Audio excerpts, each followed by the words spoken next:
Hi everyone, I welcome you to the session of microbiology and we are discussing urinary tract infection. This is our video number 3.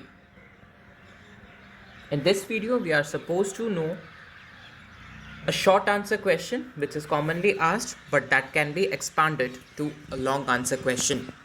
That is the lab diagnosis, etiology and pathogenesis of urinary tract infection. So lab diagnosis, etiopath and UTI.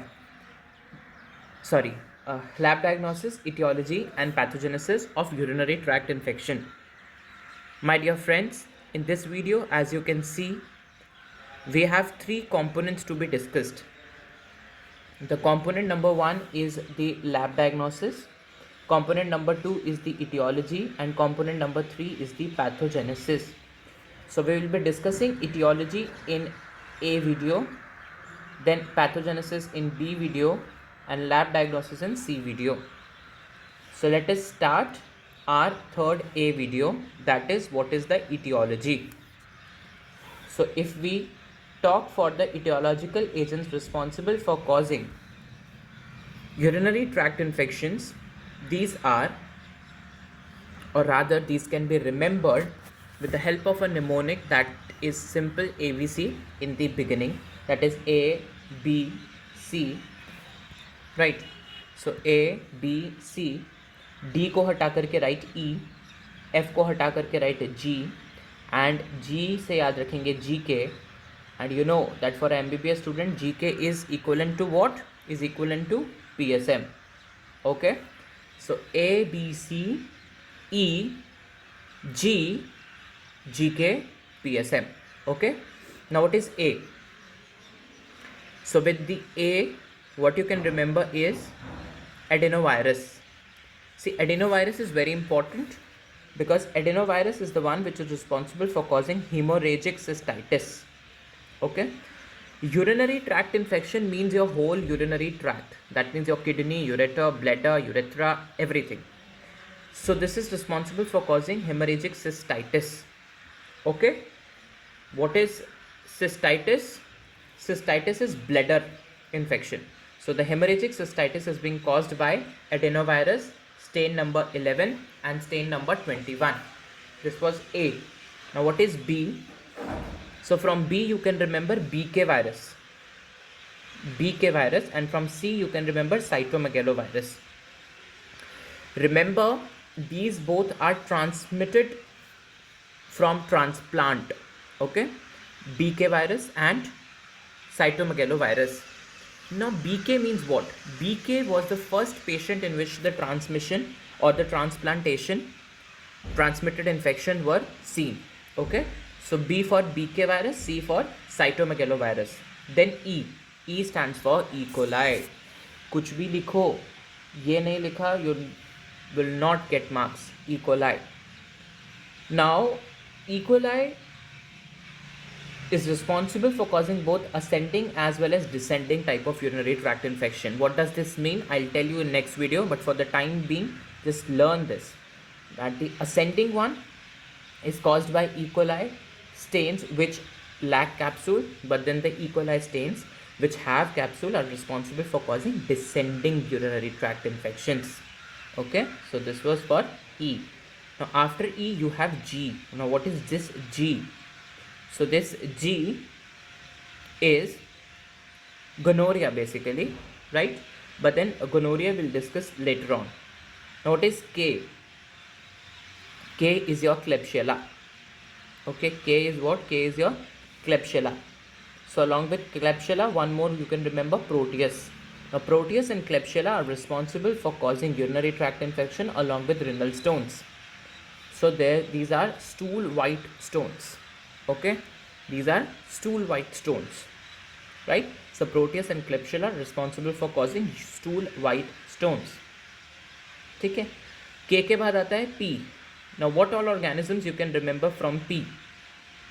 So one was Proteus, which we have discussed. Other one is your Pseudomonas. Now along with Pseudomonas, remember Staph epidermidis. These both are responsible for causing catheter associated UTI, that is COUTI, catheter associated UTI. Pseudomonas as well as your staph epidermidis. Okay, then S. So what all organisms you can remember from S? Serratia, Staph saprophyticus, Schistosoma hematobium. So Serratia is responsible for causing red color pigmentation in the urine. So that is Serratia. Next is Staph saprophyticus. Remember Staph epidermidis, I have already told you that Staph epidermidis as well as Pseudomonas responsible for causing catheter associated UTI, but then Staph saprophyticus is responsible for causing honeymoon cystitis in the young women. Honeymoon cystitis in young women. And other thing which you can remember is Schistosoma hematobium. Now Schistosoma hematobium के जो eggs होते हैं, it has got spines over here, and these spines are going to tear the bladder. There will be hematuria, but that is going to be painless. But the prolonged tearing of the bladder may cause cancer. Right? So after that is your M. Mycobacterium tuberculosis, responsible for causing renal TB as well as UTI. And this G was left. G stands for group B streptococcus, responsible for causing UTI. Right? From E we discussed E. coli, but we left Enterococcus. Enterococcus is again responsible for causing UTI. So if I revise what I have said, remember A, B, C, E, G, K, P, S, M. A for adenovirus. Remember 11 and 21, these were responsible for causing hemorrhagic cystitis. Fine. B stands for BK virus, and along with B I told you, remember CMV, transplant transmitted UTI. C stands for cytomegalovirus, right? And this cytomegalovirus was responsible for causing, I told you, transplant transmitted infections. And there is one more from C which you should remember, that is Candida albicans. Candida albicans, with the help of its pseudohyphae and yeast form, responsible for causing UTI. So cytomegalovirus as well as your Candida. E stands for E. coli and Enterococcus. G stands for gonorrhea as well as your group B streptococcus. Then K is for Klebsiella as well as your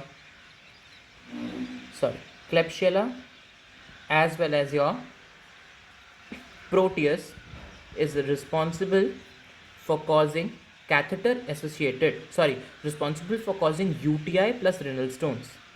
And Pseudomonas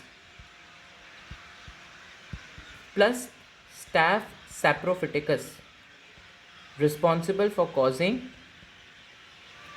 catheter associated UTI.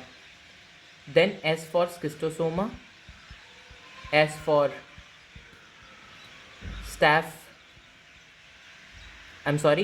Pseudomonas के साथ Staph epidermidis था, and schistosoma responsible for causing UTI, may cause cancer. Then Staph saprophyticus, responsible for causing honeymoon cystitis. Serratia, red pigmentation. And M stands for Mycobacterium. Fine. So this was about the etiological agents.